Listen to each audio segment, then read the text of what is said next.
Air pressure, iaitu yang pertama adalah berkaitan dengan volume.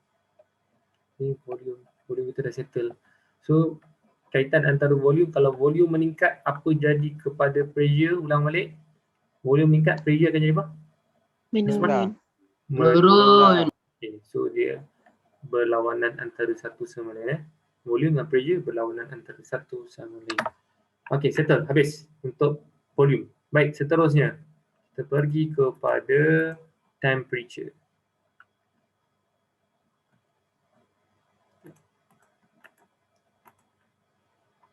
Okay, when the air temperature in a closed container increase, the air particle move faster. So, kalaulah temperature ataupun suhu kita naikkan lagi pada sesuatu bekas, okay, contoh yang paling dekat, okay, tayar kereta contohnya. Tayar kereta dekat bahagian dalam tayar kereta tersebut dia ada partikel udara dekat bahagian dalam kereta. Sebelum, katakanlah bacaan dia adalah 50 kilopascal untuk satu tayar kereta, contohnya pressure dia.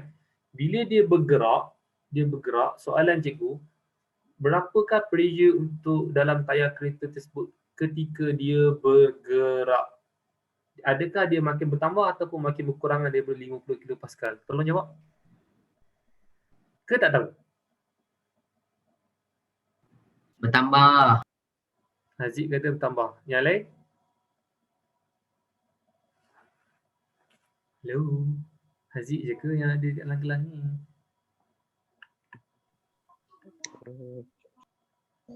Arif Fahmi macam nak jawab je tu. Tayar kereta sebelum dia bergerak dan ketika dia bergerak tu bermaksud bahawa kereta berjalan lah. So kalau kereta berjalan, nilai untuk pressure tersebut makin bertambah ke makin berkurang? Haziq kata makin bertambah. Yang lain? Bertambah.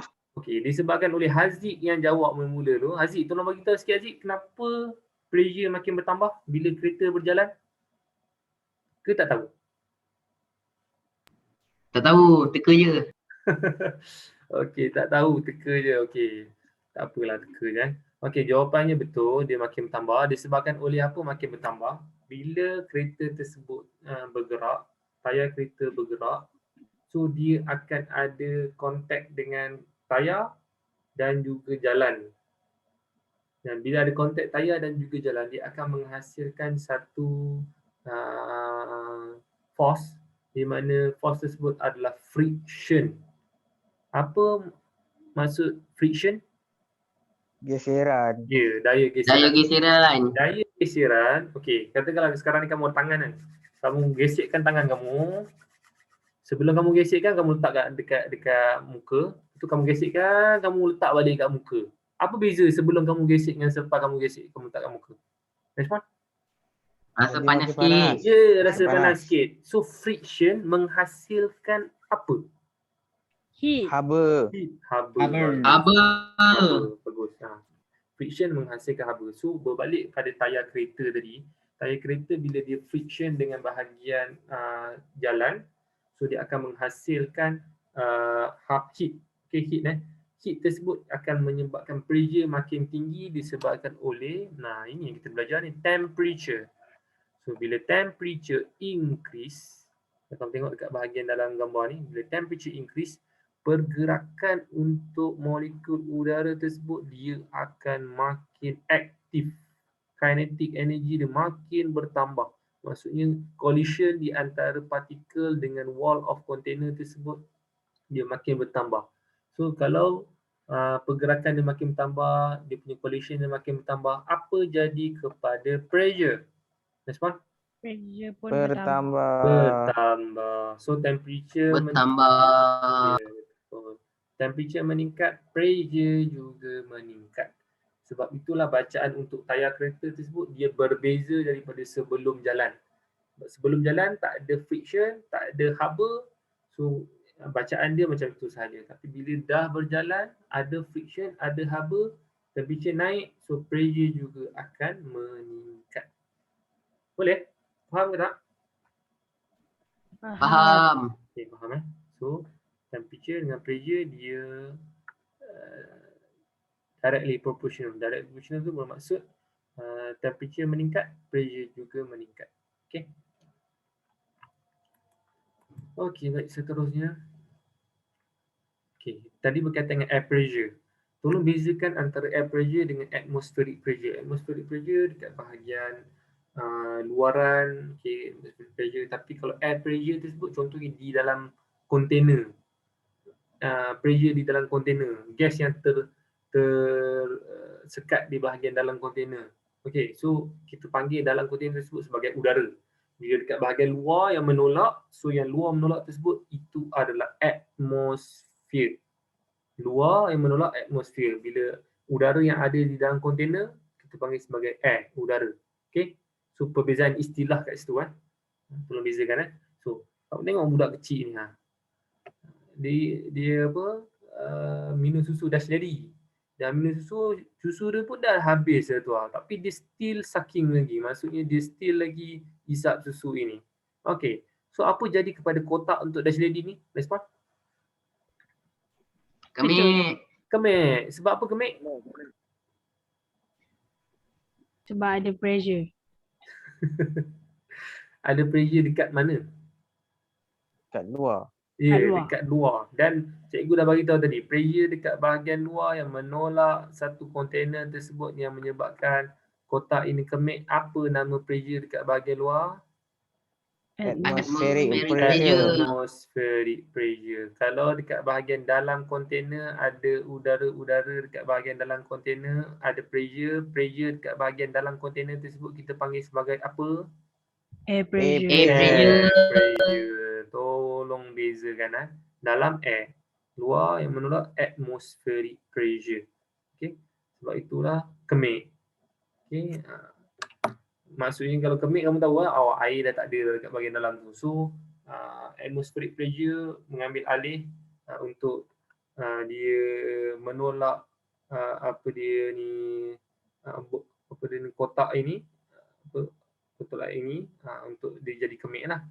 Sebab apa waktu ada air, dia sucking, yang bahagian dalam ini dia tidak kemik. Dia ada siapa respon tak? Masa time ada air, dia sedut air tersebut, tapi tak kemik pun bahagian kotak ini. Tapi bila dah habis air, dia kemik. Sebab apa? Sebab ada air pressure. Sebab ada air. Sebab ada air. Okey, disebabkan oleh ada perbezaan pressure Sekejap sabarnya.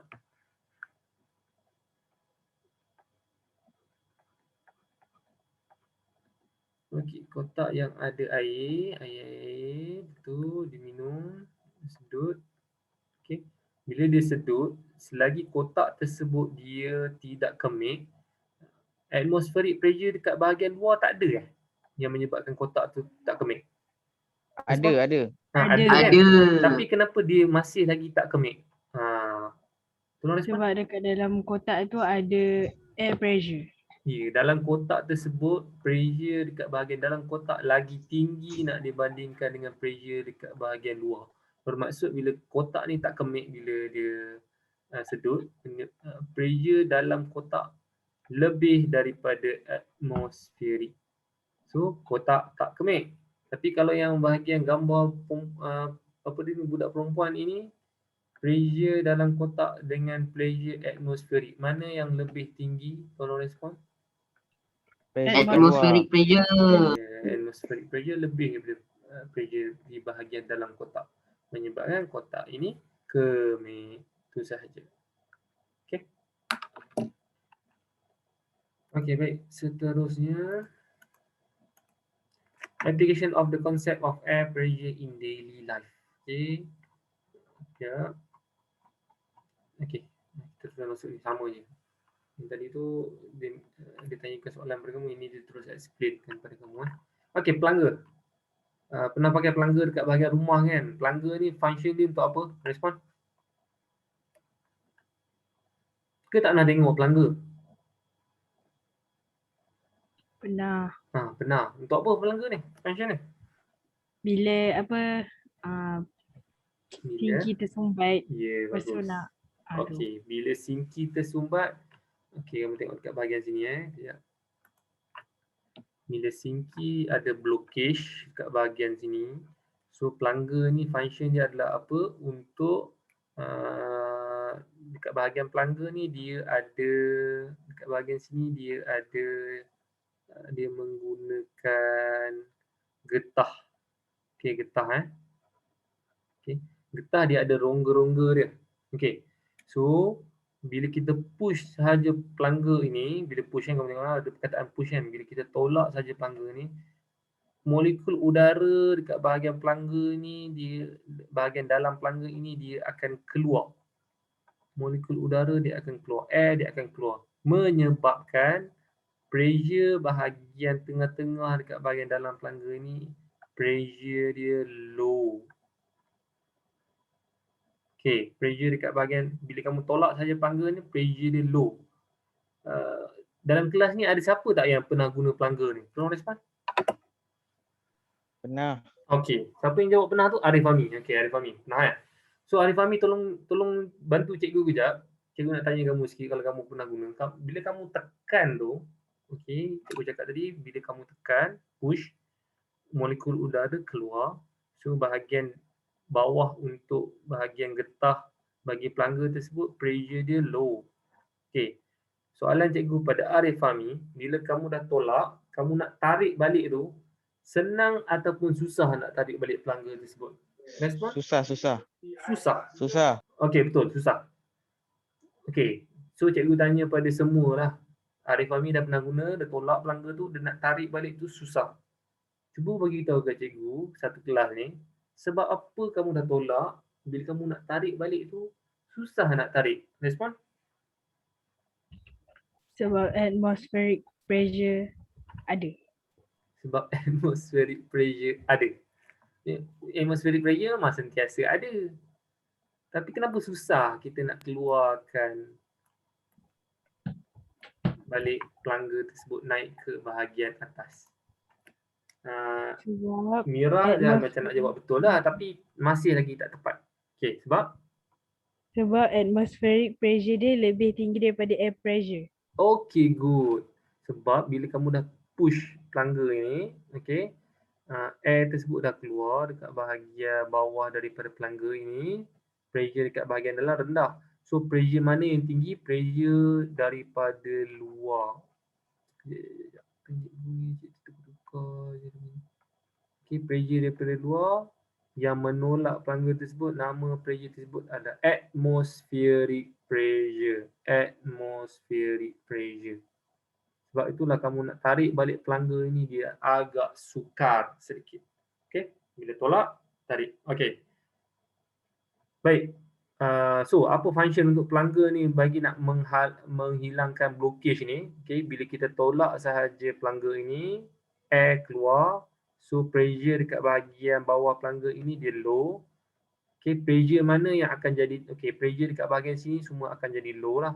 So pressure mana yang bahagian tinggi? Pressure dekat bahagian tepi bagi blockage di dalam pipe tersebut. Ni. External air pressure ni dia akan jadi tinggi. So bila kamu tarik sahaja pelangga ini naik ke atas, so pressure yang tinggi ini akan menolak blockage ini untuk keluar bersama-sama dengan air. Okay, so blockage dekat bahagian dalam sinki kamu ni akan dapat diatasi. Okay, faham ke tak? Faham. Okay, faham Okay, so, ulang balik, kalau push, pressure bahagian dalam ni akan jadi rendah, atmospheric pressure yang tinggi, okay, kat bahagian luar ni, dan juga pressure dekat bahagian tepi daripada blockage ini yang tinggi. So bila kamu tarik saja, pressure daripada tepi blockage ini akan menolak blockage ini keluar sekali. Okay. So the hard pressure in the part push out the blockage stuck inside the sink. When the plunger is pulled up, bila ditarik, external air pressure ni akan menolak blockage ni. Okay, baik, seterusnya.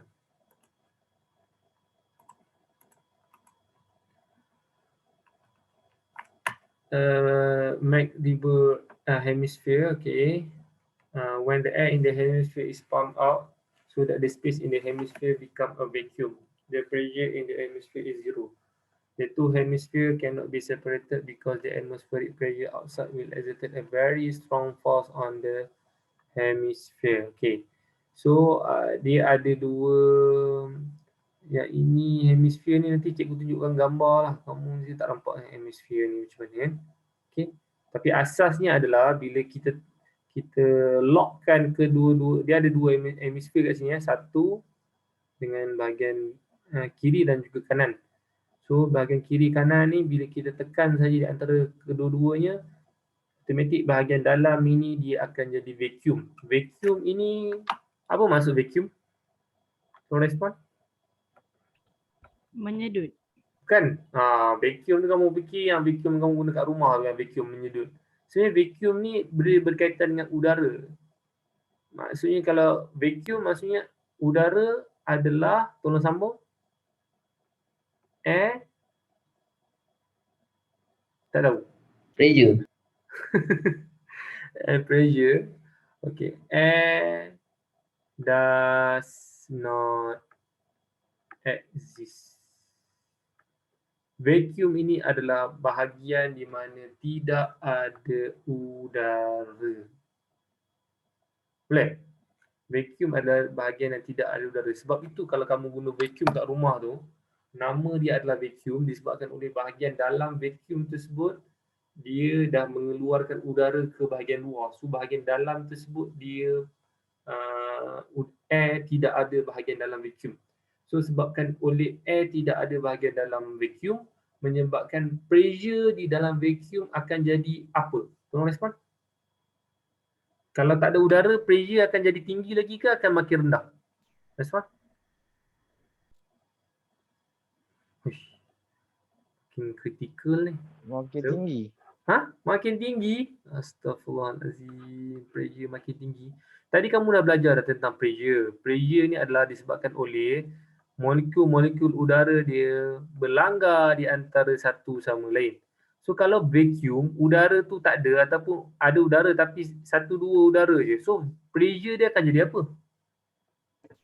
Rendah. Pressure dia akan jadi low. Kalau lah molekul udara banyak, pressure akan jadi high.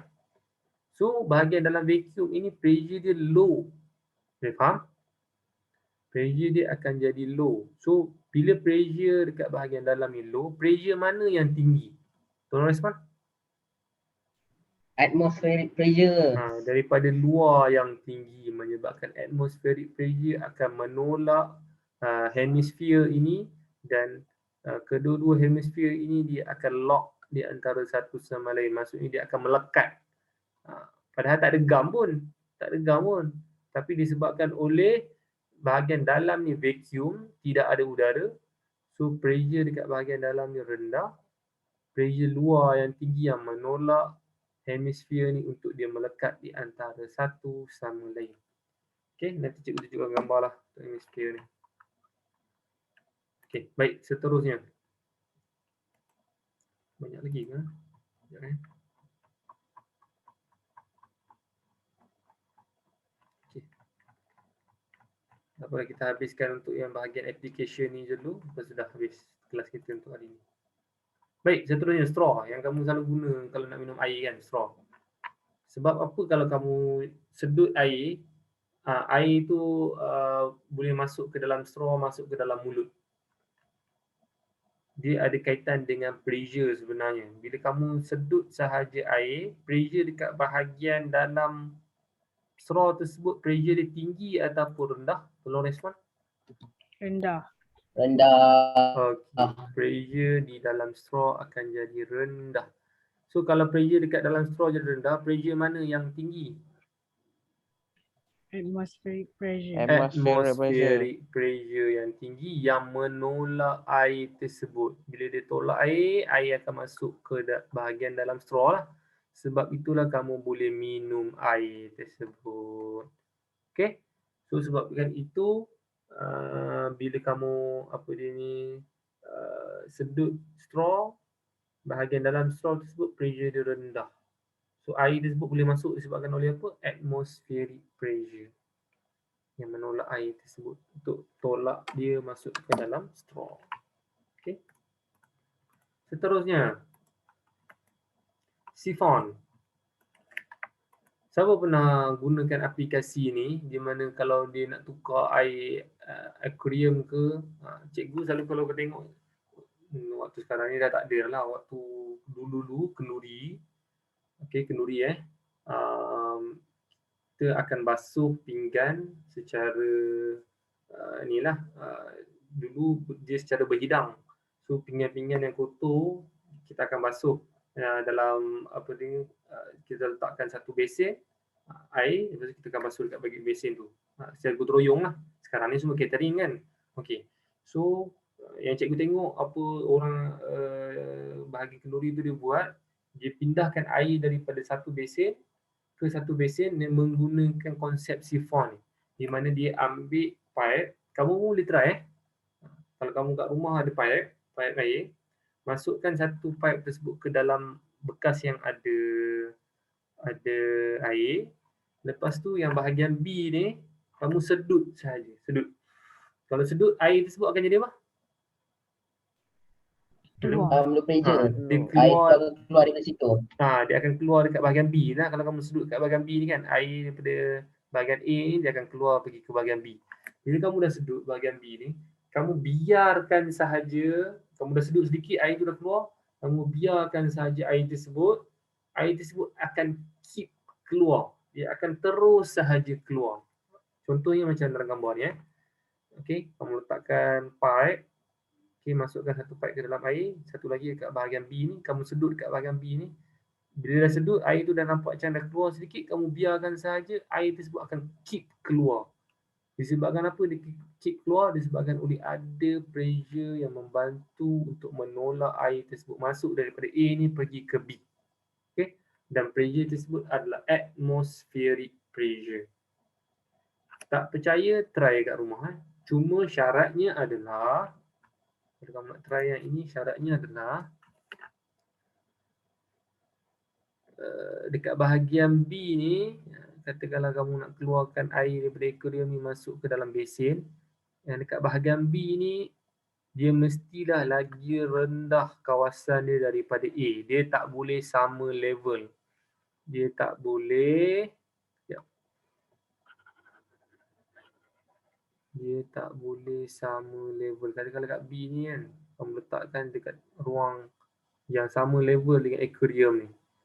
So kamu sedut kat bahagian B ni, katakanlah pipe ni kamu tinggikan sikit macam ni. Okay, kamu sedut kat bahagian B. Katakanlah macam tu kamu sedut. Lepas tu kamu nak harapkan air tu keluar saja. Tak boleh. Dia mesti berbeza ketinggian, di mana tempat yang kita nak letak tersebut dia lebih tinggi. Tempat yang kita nak sedut tu dia lebih tinggi, tempat yang kita nak letak tu dia lebih rendah. Okey. Faham ke tak ni? Faham. Nak lebih faham ni nanti try. Masalahnya sekarang ni tak boleh try dekat ni. Kamu kena try sendirilah. Kalau kat sekolah tu cikgu boleh tunjukkan juga sikit. Okey, baik, seterusnya. Okey, tadi air pressure, application of the concept of air pressure in the daily life. Okey. So shrink juga adalah daripada konsep untuk air pressure, di mana kalau kamu nak sedut, letakkan piston ke dalam air, lepas tu kamu tarik piston tersebut, macam contohnya dalam gambar ni, kamu tarik ke bahagian atas, so air akan masuk ke bahagian dalam piston. Disebabkan oleh apa? Bila kamu tarik saja piston ni, dekat bahagian dalam piston low pressure. Bila low pressure, pressure mana yang tinggi? Tolong respon. Atmospheric pressure. Atmospheric pressure. Okay, atmospheric pressure. So atmospheric pressure tu yang akan menolak air tu untuk masukkan ke bahagian dalam piston. So untuk aplikasi bagi air pressure ni, kita kena tetapkan mana satu pressure yang tinggi, mana satu pressure yang rendah. So pressure dekat bahagian dalam ni dia rendah. Pressure dekat bahagian luar ni yang tinggi. Atmospheric pressure yang tinggi. Okay, dan last, vacuum cleaner. Okay, vacuum cleaner. When the switch is turned on, The fan in the vacuum cleaner will push air out. Ini yang cikgu cakap tu, vacuum yang kamu guna tu, okay, dia sebenarnya adalah bahagian dalaman vacuum tersebut dia akan keluarkan udara. Sebab itulah kalau kamu guna vacuum, dia ada bunyi kan. Okay, bunyi ying tu disebabkan oleh udara tersebut keluar. Kalau kamu rasa vacuum tersebut dekat bahagian belakang vacuum tersebut, kamu akan rasa apa? Respon? Panas. Panas. Betul. Panas. Panas. Sebab apa panas? Sebabkan oleh udara tersebut keluar dan udara yang keluar tersebut adalah udara yang panas lah. Okay? So kamu akan rasa panas dekat bahagian belakang vacuum tersebut. Dia bunyi sebabkan oleh mesin tersebut dia keluarkan udara di dalam vacuum. Bila dia dah keluarkan udara macam cikgu cakap tadi, kalau dah keluarkan udara daripada dalam vacuum ni keluar, bermaksud kuantiti udara dekat bahagian dalam ni rendah ke tinggi? Kuantiti udara dia. Rendah. Rendah. So bila kuantiti udara rendah, kita boleh assume bahawa di dalam kontainer ini udaranya adalah dalam keadaan, sambung ayat, dalam Does not keadaan exist. ya, air does not exist tu maksudnya dia Vacuum. dalam keadaan vacuum. Ya, betul. Dalam keadaan vacuum ni adalah dalam keadaan udara tidak ada dekat bahagian dalam dalam kontainer ni ataupun dalam vacuum. So bila udara tidak ada, apa jadi kepada pressure? Respon. Hello. Rendah. Pressure dia Rendah. akan jadi rendah. So konsep untuk air pressure dia mesti akan ada, bila ada satu kawasan yang rendah, ada satu kawasan yang akan jadi tinggi. So bila dalam vacuum ni pressure dia rendah, kawasan mana yang tinggi pressure dia? Respon. Atmospheric Atmospheric. pressure. Ya, bahagian luar ni high atmospheric pressure. So bahagian dalam ni rendah, bahagian luar yang tinggi. Sebab itulah udara daripada luar akan menolak benda-benda yang ada di luar ni untuk masuk ke bahagian dalam. Sebab tu habuk-habuk boleh masuk. Sebab bahagian dalam ni kamu dah tetapkan dia dalam keadaan vacuum. Okay, udara tidak ada. Kalau udara tidak ada, pressure dia akan jadi rendah. Bila pressure kat dalam-dalam ni semua rendah, yang luar ni tinggi yang akan menyebabkan dia menolak das-das tersebut untuk masuk ke dalam vacuum tersebut. Faham ataupun tidak? Faham. Faham.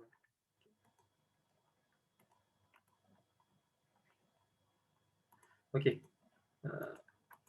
Kita ada sikit lagi dekat bahagian bawah ni, tapi tak apalah. Sebab kita ada satu lagi masa esok.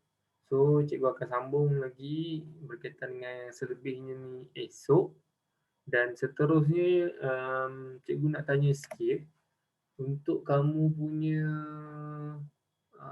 apa dia ni, tugasan yang kamu bawa balik, tugasan kerja rumah tu, ada tajuk force and motion tak? Siapa ada tengah pegang tugasan tersebut sekarang ni? Yang ada exercise. Ada. Boleh tak seorang tolong buka kamera, lepas tu kamu tunjukkan jap apa yang ada tugasan kat situ, banyak tak, berapa muka surat? Haziq tengah pegang ke exercise tu sekarang ni? Hello? Okey, Haziq tolong buka kamera jap boleh tak? Lepas tu kamu tunjuk dekat kamera kamu ada berapa muka surat. Boleh Haziq? Ke tak boleh? Boleh. Okey, kejap cikgu tutup ni. Kita tunggu sharing daripada Haziq. Sekejap sebelum habiskan kelas Okey Haziq. Kamu boleh share tak? Okey Haziq. Okey, ada berapa muka surat Haziq? 1, Untuk 2, yang force and motion. 1, 2. 1, 2, 3, 4. 4 surat. Okey, 4 muka surat. Baik, dengar sini semua Haziq dah tunjukkan dah tu So, kesemuanya ada 4 muka surat.